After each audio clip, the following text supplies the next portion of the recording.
नमस्कार, आप देख रहे हैं हर खबर। मैं हूं आपके साथ अमित शर्मा और वक्त है अपना उत्तर प्रदेश का। मोदी सरकार के 8 साल पूरा होने के मौके पर यूपी के सीएम योगी आदित्यनाथ ने बुधवार को बीजेपी प्रदेश कार्यालय में सरकार की उपलब्धियों को गिनवाया। उन्होंने कहा कि गरीबी हटाओ के नारे को दशकों से देश के अंदर लगाया जाता रहा, लेकिन गरीबी उन्मूलन के लिए 35-40 वर्षों में कुछ नहीं हुआ। प्रधानमंत्री नरेंद्र मोदी ने जो कहा वो करके भी दिखाया। आज उसके परिणाम हम सबके सामने हैं। प्रदेश अध्यक्ष जी का स्वागत, प्रदेश के उपाध्यक्ष विधान परिषद के सदस्य आदरणीय लक्ष्मण आचार्य जी। इस क्रम में मैं आग्रह करूंगा माननीय काम करें।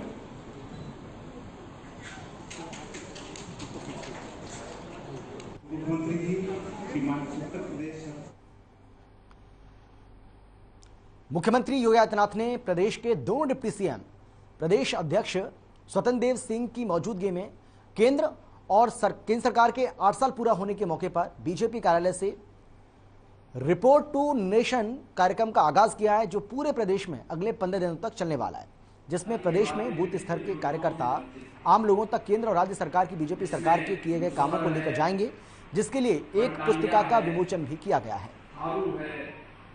सहरिया है, कोड है, चेरो है, इन जातियों के लिए हम लोगों ने राज्य में मुख्यमंत्री आवास योजना लागू की और मुख्यमंत्री आवास योजना में हम उत्तर प्रदेश के 66,90,000 व्यक्तिगत घरेलू शौचालय का निर्माण पूरे देश के अंदर हुआ।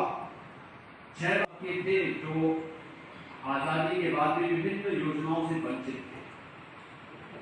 इसमें मुसहर है, वनटांगिया है, थारू है, सहरिया है, कोड है, चेरो है, इन जातियों के लिए हम लोगों ने राज्य में मुख्यमंत्री आवास योजना लागू की और मुख्यमंत्री आवास योजना में हम उत्तर प्रदेश के 66,90,000 व्यक्तिगत घरेलू शौचालय का निर्माण पूरे देश के अंदर हुआ। 6 लाख के थे जो आजादी के बाद भी विभिन्न योजनाओं से वंचित थे। इसमें मुसहर है, वनटांगिया है, थारू है, सहरिया है, कोड है, चेरो है, इन जातियों के लिए हम लोगों ने राज्य में मुख्यमंत्री आवास योजना लागू की और मुख्यमंत्री आवास योजना में हम उत्तर प्रदेश के 66,90,000 व्यक्तिगत घरेलू शौचालय का निर्माण पूरे देश के अंदर हुआ। 6 लाख के थे जो आजादी के बाद भी विभिन्न योजनाओं से वंचित थे। इसमें मुसहर है, वनटांगिया है, थारू है, सहरिया है, कोड है, चेरो है। कांग्रेस महासचिव और उत्तर प्रदेश प्रभारी प्रियंका गांधी वाड्रा आज 2 दिवसीय नव संकल्प कार्यशाला में शामिल होने के लिए लखनऊ पहुंची। साथ ही प्रियंका गांधी ने कार्यशाला को संबोधित भी किया। आपको बता दें कि यूपी विधानसभा चुनाव 2022 के परिणाम के बाद प्रियंका गांधी वाड्रा पहली बार लखनऊ आई, जहां प्रियंका गांधी विधानसभा चुनाव में करारी हार की समीक्षा के लिए आगामी लोकसभा चुनाव के लिए पार्टी को मजबूत करने पर मंथन करेंगी। मिली जानकारी के मुताबिक पार्टी के प्रदेश मुख्यालय में प्रियंका गांधी यूपी के राष्ट्रीय पदाधिकारी, प्रदेश पदाधिकारी, सभी फ्रंटल संगठनों के प्रदेश अध्यक्ष, 2019 के लोकसभा चुनाव के प्रत्याशी और 2022 के विधानसभा चुनाव के प्रत्याशियों के साथ 2 दिन तक बैठक करेंगे। अब सवाल एनरोलमेंट मेंबर पे आप जब क्लिक करोगे तो आपके उसका नाम डालोगे, उसके बाद उसका मोबाइल जोड़ने जा रहे हो। सपोज आप ठीक करो, आप गए करते हैं, आप जो मेंबरशिप करने जाते हैं। राष्ट्रपति रामनाथ कोविंद के प्रस्तावित कानपुर भ्रमण कार्यक्रम के दृष्टिगत पुलिस कमिश्नर विजय मीणा, डीएम नेहा शर्मा और अपर जिलाधिकारी नगर अतुल कुमार और अन्य संबंधित अधिकारियों के साथ ही प्रस्तावित रूट के साथ साथ कार्यक्रम स्थल का निरीक्षण किया और समस्त संबंधित विभागों को कामों में तेजी से पूरा करने के निर्देश भी जारी किए। उन्होंने Chakeri airport, circuit house, civil airport camp, merchant chamber hall के रूट का भी निरीक्षण किया। उसके बाद कार्यक्रम प्रभारी मयूर माहेश्वरी की अध्यक्षता में मर्चेंट चैम्बर हॉल में सभी अधिकारियों के साथ तैयारियों के संबंध में बैठक की और शेष रह गए कार्यों को तेजी से पूरा कराने के निर्देश भी जारी किए।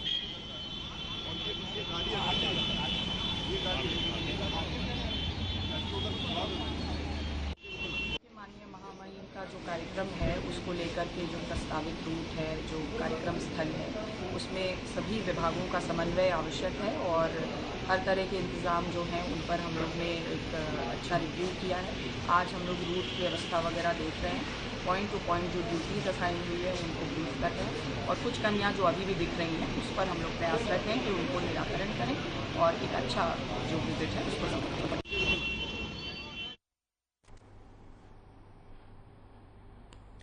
और अब खबर है लखनऊ से, जहां अटल पूर्वांचल औद्योगिक विकास परिषद प्रदेश में व्यापारियों के हितों के लिए जल्दी एक सम्मेलन आयोजित करेगा।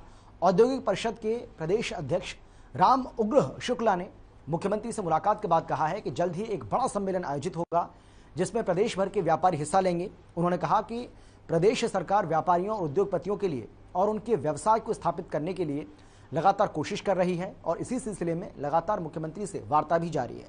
वहीं व्यापारी केशवनाथ तिवारी ने कहा कि संगठन को बढ़ाने और व्यापारियों के हित में एक सम्मेलन आयोजित किया जाएगा। पीछे करो राकेश भाई, पीछे करिए।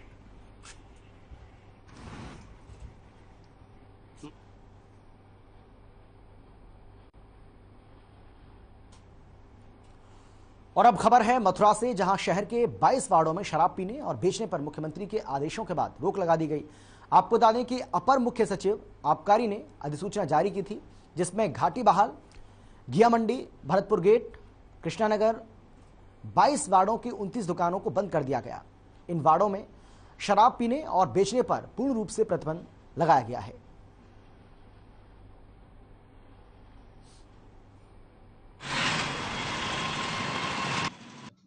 29 देसी शराब, विदेशी शराब, बियर, भांग एवं मॉडल शराब को आज 1 जून से शासनादेश के अनुपालन में बंद करा दिया गया है।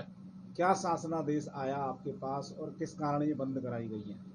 शासनादेश हमारे पास जो आया उसमें है कि धारा 37(4) के अंतर्गत मद्य निषेध क्षेत्र का विस्तारित करते हुए पहले जो हमने बताया है उन 22 वार्डों को उसमें सम्मिलित किया गया है।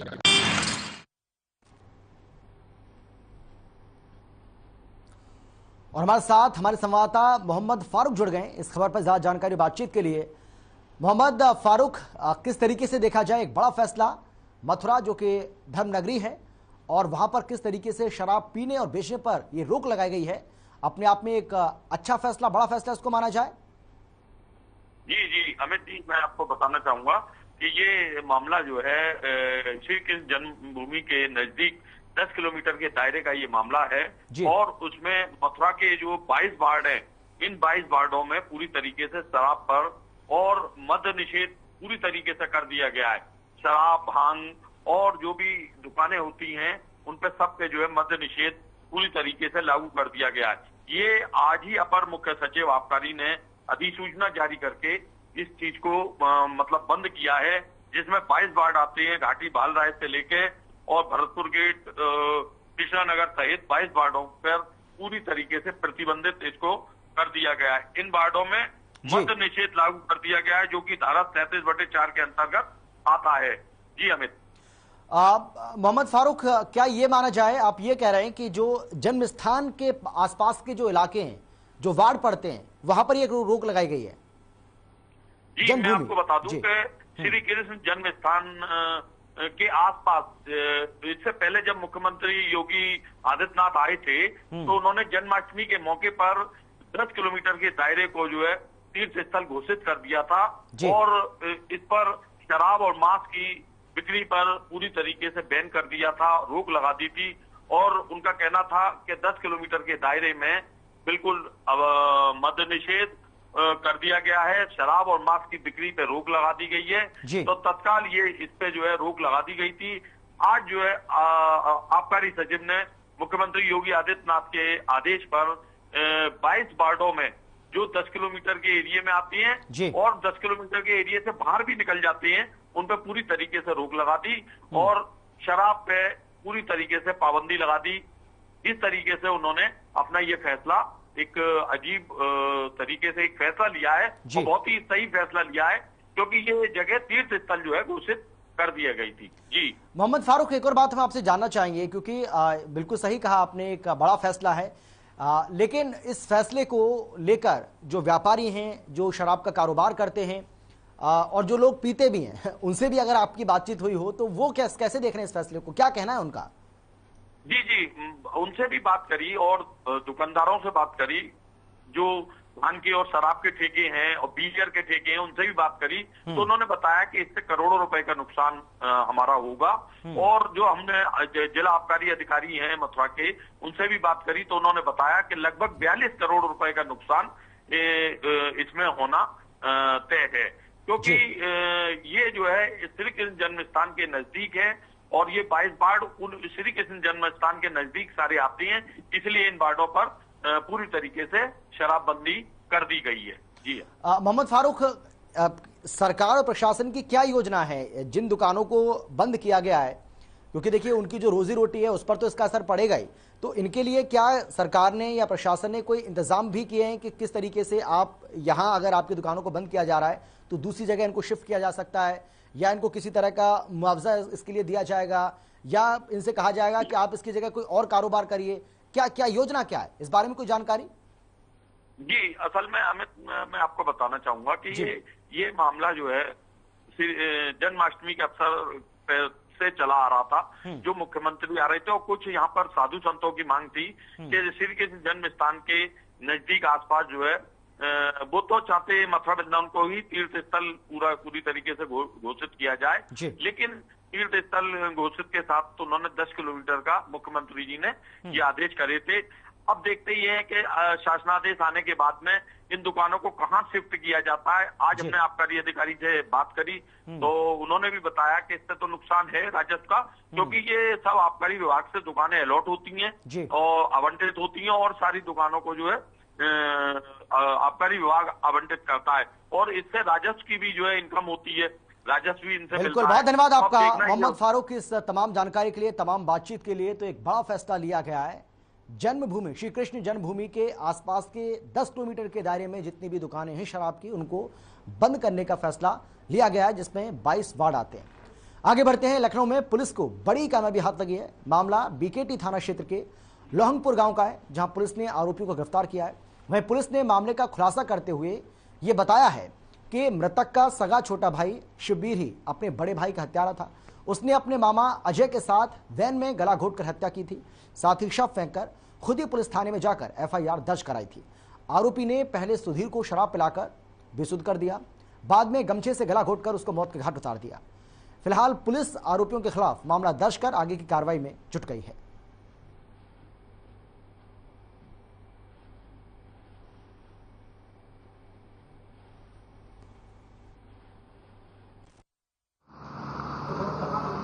सारे साक्ष्यों का विश्लेषण करके ये बात निकाली कि जो मृतक था उसी के भाई, जो घटना का मुकदमा लिखवाने वाला था, उसी के द्वारा उसकी हत्या की गई अपने साथी से मिलकर।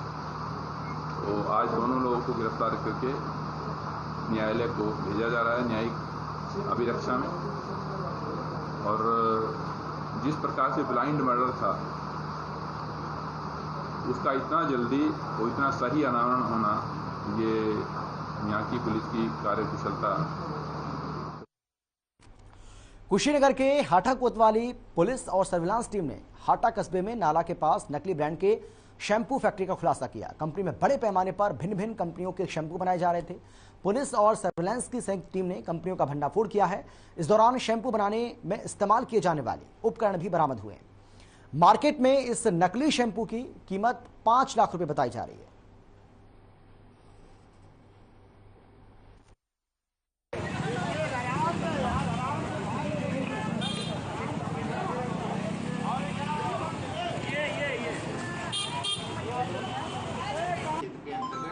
थाना कोतवाली हाटा और सर्विलांस सेल की टीम ने एक सराहनीय कार्य करते हुए अवैध रूप से नकली शैम्पू बनाने वाली फैक्ट्री का भंडाफोड़ किया है। इसके क्रम में 3 अपराधियों को पुलिस द्वारा गिरफ्तार किया गया है। इनके पास से करीब 2500 से अधिक नकली शैम्पू की बोतलें मिली हैं और इसकी अनुमानित कीमत लगभग 5 लाख रुपए से अधिक है। क्षेत्र के अंतर्गत थाना को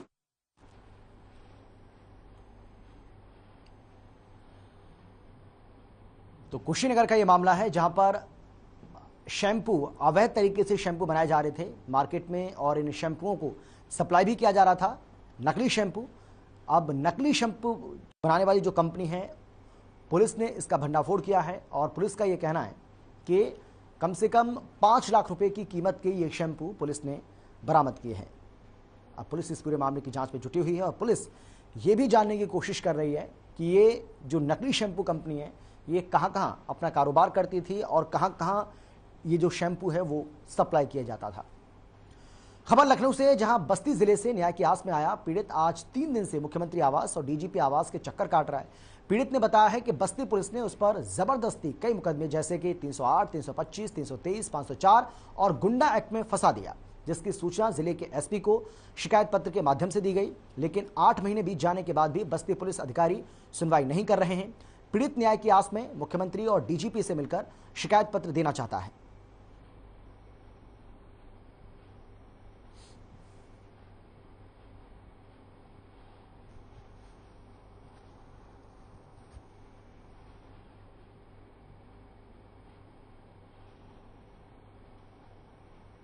मैं 2 साल से बस्ती पुलिस प्रशासन के फर्जी मुकदमे से मेरे ऊपर 308, 325, 323, 504 गुंडा एक्ट लगा दिया गया है, जिसके लिए पुनः विवेचना के लिए, न्याय के लिए मैं बस्ती से लखनऊ की धरती पे, जहां पर न्याय के देवता बैठते हैं, भगवान बैठते हैं, न्याय के लिए मैं आया हूं और मेरे साथ न्याय किया जाए। यही मुख्यमंत्री जी से, पुलिस महानिदेशक से अनुरोध है कि इस गरीब की पुनः विवेचना करा के मेरे साथ न्याय। और अब खबर है लखनऊ से, जहां कमिश्नरेट की आलमबाग पुलिस और नगर निगम की टीम ने अतिक्रमण हटाओ अभियान चलाया, जिसमें ज्यादातर अवैध रूप से सड़कों पर कब्जा करने वाले दुकानों के खिलाफ ये अभियान चलाया गया। इसके साथ ही आपको हम बता रहे हैं कि दोबारा से अवैध रूप से अतिक्रमण न करने की पुलिस और नगर निगम की टीम ने हिदायत भी दी है।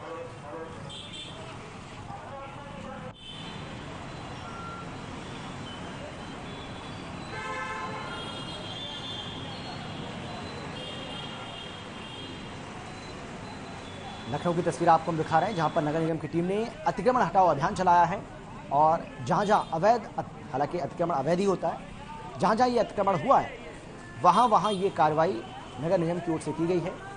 और जैसे इस कार्रवाई को अंजाम दिया गया, यहां लोगों में हड़कंप मच गया। पुलिस की भी भारी मुस्तैदी यहां पर देखने को मिली, ताकि किसी तरह का कोई विरोध अगर होता है, कोई अशांति अगर फैलती है तो उस पर काबू पाया जा सके। यूपी में योगी सरकार एक तरफ अपराधों में कमी लाने की बात कर रही है तो दूसरी तरफ यूपी पुलिस की बड़ी लापरवाही देखने को मिली है। दरअसल राजधानी लखनऊ के दुबग्गा थाने के अंदर आने वाली जेहटा चौकी में पुलिस नदारद दिखाई दी और चौकी पर जाने वाले फरियादी परेशान नजर आए। जेहटा चौकी पर पुलिस के नाम पर सिर्फ खाना पूर्ति हो रही है। पुलिस चौकी पर एक भी पुलिसकर्मी मौजूद नहीं रहता, जिससे शिकायतकर्ता को काफी परेशानी का सामना करना पड़ता है।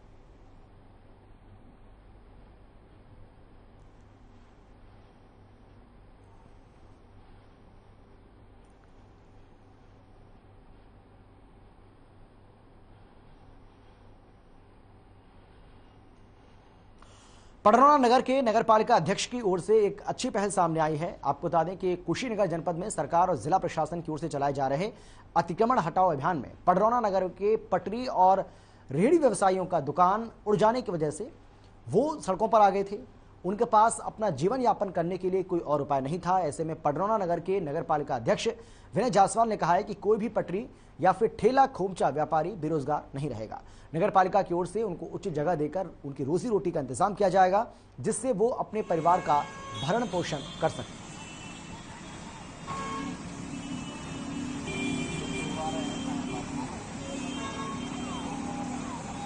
हटाया गया तो ये शासन का, प्रशासन का जो है 1 नंबर काम है, बहुत अच्छी काम है, इससे हम लोग खुश हैं। लेकिन ये हम लोग ठेला खोइचा जो लगा के रोड के लाइन पे बेचते थे, इसमें हम लोगों के लिए भी कुछ सोचने का, कुछ सरकार हम लोग की भी व्यवस्था करे, कहीं जगह दे हम लोगों को कि कहीं हम लोग जीवन पालन करें। खाने पीने ठेले पर सब 5 रोज हो गया, सारे ठेले वाले घूम रहे हैं, कोई काम नहीं। आज हम लोग डीएम के पास गए थे, डीएम साहब ने खुद आश्वासन दिया कि जाओ तुम लोग जो पीछे एक ठेला लगाकर और तुम अपना जीवन पालन अपना शुरू करो। ऐसे मिलता है रोड में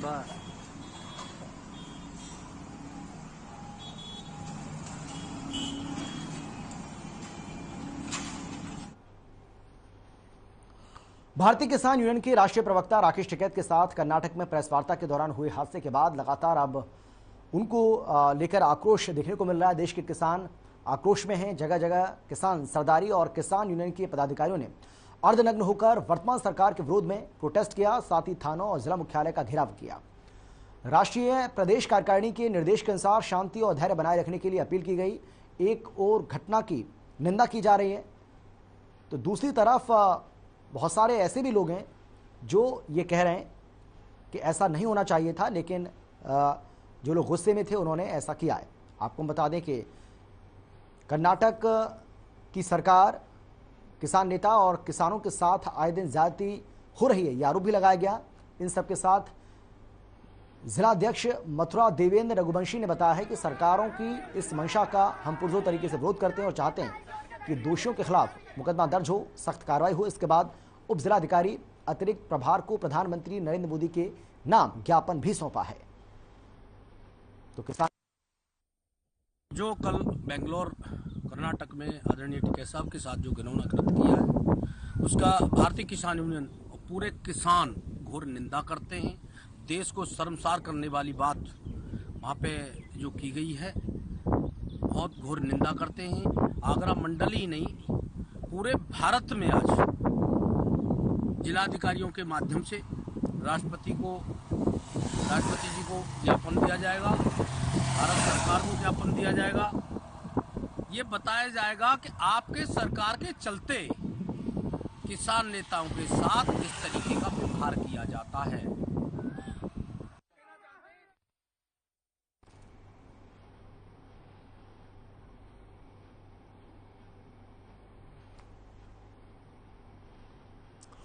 और अब खबर है लखनऊ से, जहां जिलाधिकारी अभिषेक प्रकाश ने कलेक्ट्रेट के कक्ष संख्या 49 में जनसुनवाई की। इस दौरान जिलाधिकारी ने लखनऊ के दूर दराज से आए लोगों की समस्याओं को सुना और कई समस्याओं का निस्तारण भी किया। इसके अलावा उन्होंने कहा कि समस्याओं को प्राथमिकता के आधार पर प्रभावी निराकरण भी सुनिश्चित कराया जाए।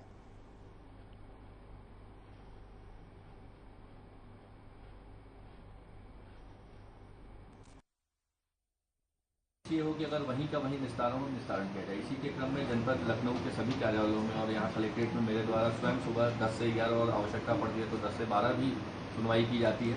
इसमें हर प्रकार के एप्लीकेशन आते हैं, कुछ शिकायतें आती हैं। संबंधित अधिकारियों को फ़ोन करके निर्देशित किया जाता है अकॉर्डिंग टू द इशू कि आज ही इसकी कार्रवाई करें। इस प्रकार की अगर समस्या है तो जिसमें थोड़े समय लगते हैं प्राप्ति को अवगत कराया जाता है और सबसे महत्वपूर्ण है कि जो हमारे एप्लीकेंट है वो संतुष्ट हों। इसी प्रकार से कुछ आवेदन ऐसे भी आते हैं जैसे कि एक हमारी दिव्यांग बिटिया है प्रीति वर्मा, ये इनकी ये आगे सिविल सर्विसेज की और अन्य जॉब्स की। और फिलहाल इतना ही, छोटे से ब्रेक के बाद फौरन लौटेंगे। आप देखते रहिए हर खबर।